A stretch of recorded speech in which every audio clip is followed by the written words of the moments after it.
Hi friends, welcome back to our channel. ഇന്ന് നമ്മൾ നോക്കുന്നത് 6th സ്റ്റാൻഡേർഡിലെ മാത്തമാറ്റിക്സ് 2025-26 അധ്യയന വർഷത്തെ ക്വസ്റ്റ്യൻ പേപ്പറാണ്. നമുക്കറിയാം ഈ വർഷത്തെ എക്സാമിനും ഇതുപോലൊരു ക്വസ്റ്റ്യൻ പേപ്പർ തന്നെയായിരിക്കും വരുന്നുണ്ടാവുക. അപ്പോൾ നിങ്ങൾ എന്ത് ചെയ്യുക? അപ്പോൾ ഈ ക്വസ്റ്റ്യൻ പേപ്പറിൽ എല്ലാ ക്വസ്റ്റ്യൻസും നന്നായി പഠിച്ചതിന് ശേഷം എക്സാമിന് പോവുക. ഓക്കെ, ഫസ്റ്റ് ക്വസ്റ്റ്യൻ നോക്കാം. A triangle is drawn inside A circle of radius 4 cm. One of the angle of the triangle is 40 degree എന്ന് നൽകിയിട്ടുണ്ട് അല്ലേ? എന്താ പറഞ്ഞിട്ടുള്ളത്? Yes, A triangle is drawn inside A circle of radius 4 cm. 4 cm ആരമുള്ള വൃത്തത്തിൽ അല്ലേ ഒരു ത്രികോണം വരച്ചിട്ടുണ്ടെന്ന് പറഞ്ഞിട്ടുണ്ട്. One of the angle of the triangle is 40. അതിൽ ഒരു ട്രയാങ്കിളിൻ്റെ അളവെന്ന് പറയുന്നത് എത്രയാണ് നോക്കിക്കേ, 40 degree ആണെന്ന് പറഞ്ഞിട്ടുണ്ട് അല്ലേ. 40 degree ആണെന്ന് ഇവിടെ പറഞ്ഞിട്ടുണ്ട്. ഇനി നമുക്ക് ക്വസ്റ്റ്യൻസ് നോക്കാം. What part of the circle is shade? അപ്പോൾ ഷെയ്ഡ് ചെയ്തിട്ടുള്ളത് ഈ വൃത്തത്തിൻ്റെ എത്ര ഭാഗമാണെന്നാണ് ചോദിച്ചിട്ടുള്ളത്. ആകെ നമുക്കറിയാം എത്രയായിരിക്കും ഒരു വൃത്തത്തിൽ 360 degree ആണല്ലേ ഉണ്ടാവുക. അപ്പോൾ അതിൽ ഒരു 40 degree ഭാഗമാണല്ലേ ഷെയ്ഡ് ചെയ്തിട്ടുള്ളത്. അപ്പോൾ ഇതിൽ എത്ര ഭാഗമായും ഷെയ്ഡ് ചെയ്തിട്ടുണ്ടാവും നമ്മൾ എങ്ങനെ കണ്ടെത്തും? അതെ, 40/360 ചെയ്ത് നോക്കിയാൽ മതിയല്ലേ. 40/360 degree അല്ലേ. അപ്പോൾ 0 കട്ട് ചെയ്ത് പോയാൽ പോകുന്നത് 4 പോവല്ലേ. അപ്പോൾ 4 ദെൻ 9 1/9 1/9 എന്നാണല്ലേ ആൻസർ കിട്ടുന്നത്. 1/9 അതായത് 9ൽ 1 ഭാഗമാണല്ലേ ഷെയ്ഡ് ചെയ്തിട്ടുള്ളത്. 1/9 അഥവാ 9ൽ 1 ഭാഗമാണ് ഷെയ്ഡ് ചെയ്തിട്ടുള്ളത്. കണ്ടെത്തുന്നത് എങ്ങനെയാണ് മനസ്സിലായല്ലോ. ഓക്കെ, ഇനി നെക്സ്റ്റ് എന്താ പറഞ്ഞിട്ടുള്ളത്?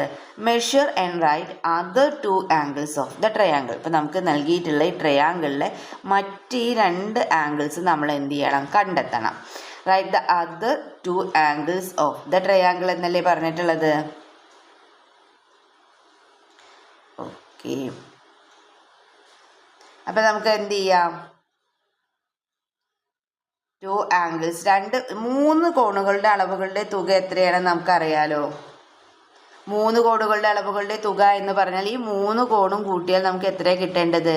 180 degree കിട്ടും അല്ലേ. 180 degree ആണ് കിട്ടുക. അപ്പോൾ ഇതിൽ ഒരു ആംഗിൾ നൽകിയിട്ടുണ്ട്, എന്ത്?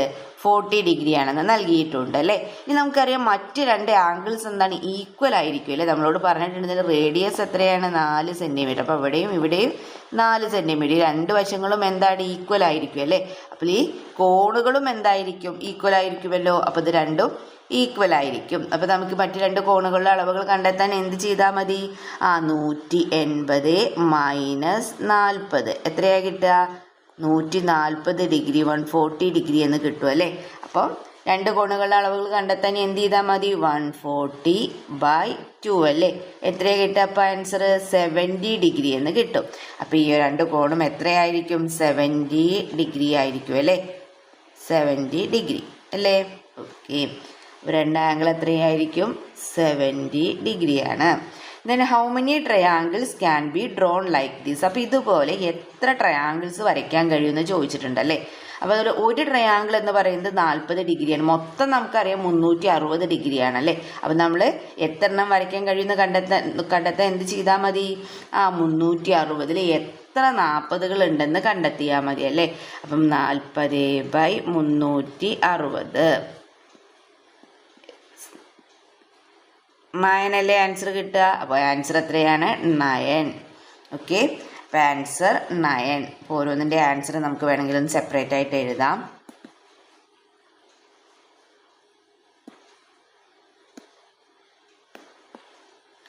ഇവിടെ എത്ര ഭാഗമാണ്? 1/9. Then angle 70 degree. Then how many triangles can be drawn like this? എത്രയാണ്? 9 അല്ലേ. 9. ഓക്കെ, ഇനി നോക്കൂ. Next, which of the statements are correct about the triangle inside the circle? സർക്കിളിന് ഉള്ളിലെ which of the statements are correct about the triangle inside the circle, സർക്കിളിനുള്ളിലെ വരച്ചിട്ടുള്ള ട്രയാങ്കിളുമായിട്ട് ബന്ധപ്പെട്ടുള്ള സ്റ്റേറ്റ്മെൻറ്റ്സിൽ ഏതൊക്കെയാണ് ശരിയായിട്ടുള്ളതെന്നാണ് ചോദിച്ചിട്ടുള്ളത്. One of the angle of the triangle is right angle ആണെന്ന് പറഞ്ഞിട്ടുണ്ട് അല്ലേ. ഈ ട്രയാങ്കിളിൽ ഒരു ആംഗിൾ എന്താണെന്ന് പറയുന്നത് മട്ടകോണാണെന്നാണ് പറയുന്നത്. മട്ടകോണാണെങ്കിൽ നമുക്കറിയാം എത്രയായിരിക്കും, 90 ഡിഗ്രി ആണല്ലേ വരേണ്ടത്. 90 ഡിഗ്രി അല്ലേ വരേണ്ടത്. ഇവിടെ 90 ഡിഗ്രിയുള്ള കോണുണ്ടോ? ഇല്ല. അപ്പം അതെന്താണ്? തെറ്റാണല്ലോ. ഓക്കെ, അപ്പം അത് തെറ്റാണ്. Then 2 sides of the triangle are equal, അത് ശരിയാണല്ലേ. Then the 3 sides of the triangles are equal, 3 sides equal ആണോ? അല്ല, അപ്പം അത് തെറ്റാണ്. Then 3 angles of the triangles are less than 90, ശരിയാണല്ലേ. 3 ആംഗിളും 90 ഡിഗ്രിയേക്കാൾ കുറവാണല്ലോ, അപ്പോൾ അതും ശരിയാണ്. അതിൽ നോക്കൂ, 2ഉം 4ഉമാണല്ലേ നമുക്ക് ശരി കിട്ടിയിട്ടുള്ളത്. അപ്പോൾ നോക്കിക്കേ, 1 and 2 are correct, 2 and 3 are correct, then C 2 and 4 are correct, then 1 and 4 are correct. അപ്പോൾ ഏതാ ആൻസർ വരിക? 2 and 4 are correct എന്നുള്ളതാണല്ലേ. ഓക്കെ, അപ്പോൾ കിട്ടിയല്ലോ.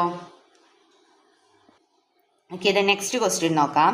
The inner length, width and height of the rectangular water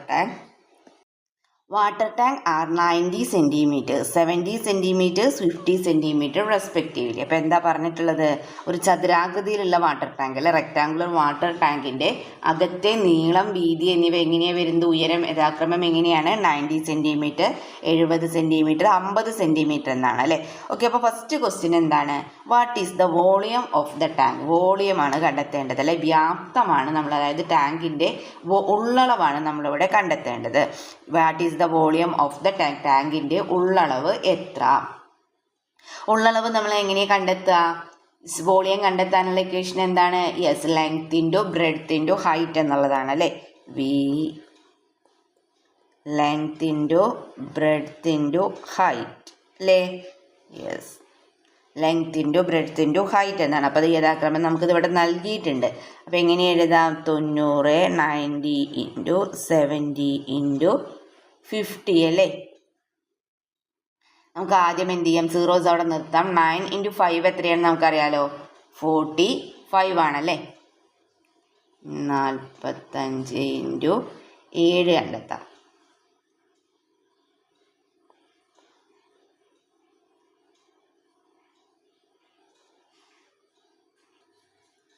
ഇപ്പം എത്രയാണ് കിട്ടുന്നത്? യെസ്, നമുക്ക് എത്രയാണ് ആൻസർ കിട്ടിയത്? 315 എന്ന് കിട്ടും അല്ലേ. അപ്പം 315 പിന്നെ 3 സീറോസും കൂടി ആഡ് ചെയ്യാനുണ്ടല്ലേ. അപ്പോൾ ഇതാണ് ആൻസർ കിട്ടുന്നത്, സെൻറ്റിമീറ്റർ ക്യൂബ്. ആൻസർ ഇവിടെ കൊടുക്കുന്നുണ്ട്. Then now the tank hold 189 liters of water. How height is the water in the tank? അപ്പോൾ ഈ ടാങ്കിൽ 189 ലിറ്റർ വെള്ളമുണ്ട്. അപ്പോൾ ടാങ്കിൽ എത്ര ഉയരത്തിലാണ് വെള്ളമുള്ളത് എന്നാണല്ലേ നമ്മളോട് ചോദിച്ചിട്ടുള്ളത്. നമ്മളോട് ഇവിടെ എന്താ കണ്ടെത്താൻ പറഞ്ഞിട്ടുള്ളത്? ടാങ്കിൻ്റെ എത്ര ഉയരത്തിലാണ് വെള്ളമുള്ളതെന്ന് നമ്മൾ കണ്ടെത്താൻ പറഞ്ഞിട്ടുള്ളത്. നമുക്കറിയാം വോളിയം കണ്ടെത്താൻ നമ്മൾ എന്ത് ചെയ്താൽ മതി? ഇവിടെ 180 ലിറ്റർ വാട്ടർ ആണെന്ന് നൽകിയിട്ടുണ്ട്. വോളിയം കണ്ടെത്താൻ 180 ഇൻറ്റു 1000 ചെയ്താൽ മതി അല്ലേ. 180 ഇൻറ്റു 189 ഇൻറ്റു 1000 അല്ലേ. അപ്പോൾ നമുക്കറിയാം ഇവിടെ നമുക്ക് എന്തൊക്കെയാണ് പിന്നെ നൽകിയിട്ടുള്ളത്? 90 സെൻറ്റിമീറ്റർ എന്താണ് നീളും വീതിയും നൽകിയിട്ടുണ്ട് അല്ലെ. ഉയരമാണ് നമുക്ക് ഇവിടെ കണ്ടെത്തേണ്ടത്. അപ്പോൾ നമുക്ക് ഹൈറ്റ് കണ്ടെത്തുക എങ്ങനെയാണ്? വ്യാപ്തം ബൈ എന്താണ് വ്യാപ്തം ബൈ ലെങ്ത് ഇൻറ്റു ബ്രെഡ്ത്ത് അല്ലേ. ഹൈറ്റാണ് കണ്ടെത്തേണ്ടത്. അപ്പം ഇങ്ങനെയാണ് കണ്ടെത്തുക, volume by length into breadth. Okay, നമുക്ക് കണ്ടെത്താം. 100 ഹൈറ്റാണ് നമ്മൾ കണ്ടെത്താൻ പോകുന്നത്.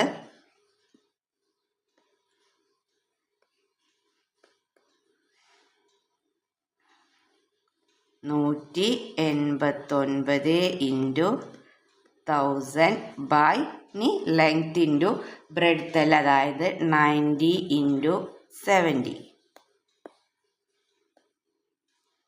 സീറോസൊക്കെ നമുക്ക് കട്ട് ചെയ്ത് കളയാം.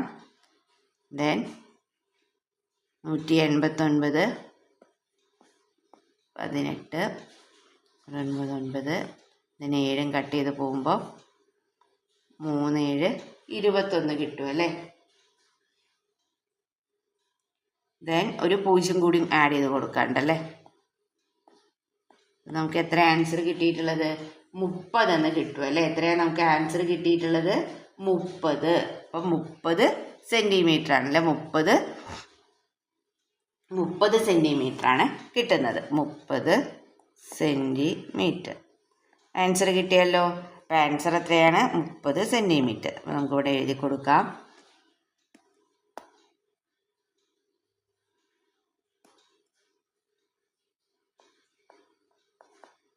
മുപ്പത് സെൻറ്റിമീറ്റർ. ഓക്കെ, അപ്പം എല്ലാത്തിനെയും ഉത്തരം കിട്ടിയല്ലോ. ഓക്കെ, ഇത് നെക്സ്റ്റ് ക്വസ്റ്റ്യൻ നോക്കാം. Which is the correct statement about the change in the volume of the tank if its length, width, height and doubled? എന്താ പറഞ്ഞിട്ടുള്ളത്? അപ്പോൾ ടാങ്കിൻ്റെ നീളം, വീതി, ഉയരം എന്നിവ ഇരട്ടിയാക്കി മാറ്റിയാൽ അതിൻ്റെ ഉള്ളളവിൽ വരുന്ന മാറ്റത്തെക്കുറിച്ചുള്ള ശരിയായ പ്രസ്താവന ഏതെന്നാണല്ലേ ചോദിച്ചിട്ടുള്ളത്. അപ്പോൾ തന്നിട്ടുള്ളതിൽ ഇതിൽ ശരിയായ പ്രസ്താവന ഏതെന്നാണ് നമ്മളോട് ചോദിച്ചിട്ടുള്ളത്. നമുക്ക് എന്ത് ചെയ്യാം? ഇവിടെ ഹൈറ്റ് നമുക്ക് എന്ത് ചെയ്യാം? 2, 3, 4 എന്നിങ്ങനെ ഒന്ന് എടുത്തു നോക്കാം. ഹൈറ്റും അതേപോലെ തന്നെ നീളം, വീതി, ഉയരം എന്നിവ 2, 3, 4 ഏതാക്കാമെന്ന് നമുക്ക് ചെയ്ത് നോക്കാം. അപ്പം 2,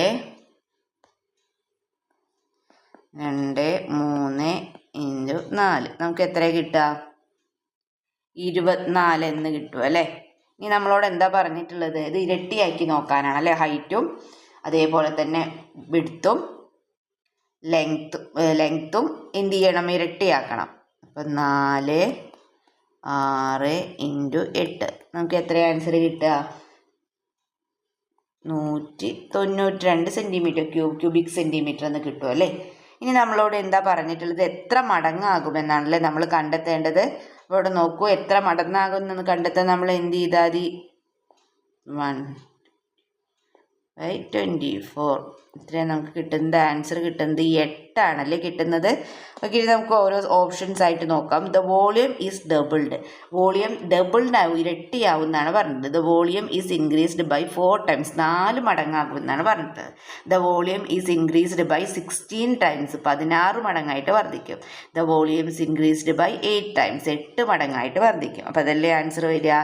the volume increased by 8 times. അപ്പോൾ ഇത് ഈ അളവിലല്ല, നിങ്ങൾ ഏത് അളവിലെടുത്താലും ഇത് തന്നെയായിരിക്കും നിങ്ങൾക്ക് ആൻസർ കിട്ടുന്നുണ്ടാവുക. ഓക്കെ, അപ്പോൾ എന്താണ് answer? The volume increased by 8 times എന്നുള്ളതാണ് ആൻസർ വരുന്നത്.